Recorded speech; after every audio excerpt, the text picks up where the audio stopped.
Hello everyone, better health homeo care में आपका स्वागत है। Myself doctor Smriti. तो विंटर सीजन स्टार्ट हो गया है। सबसे main problem cough. So three best homeopathic medicine. अगर कफ कैसा भी हो, ड्राई हो, हार्ड हो,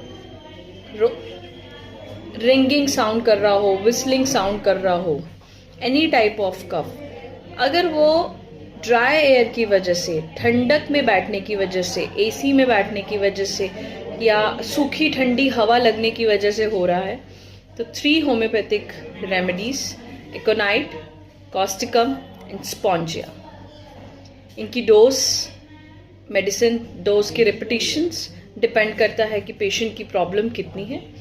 उसे कंसल्ट करने के लिए अपने नियर बाय होम्योपैथ को ज़रूर मिले या मुझे कंसल्ट करने के लिए मेरे नीचे दिए गए नंबर पे मुझे कांटेक्ट करें। Thank you so much and take care.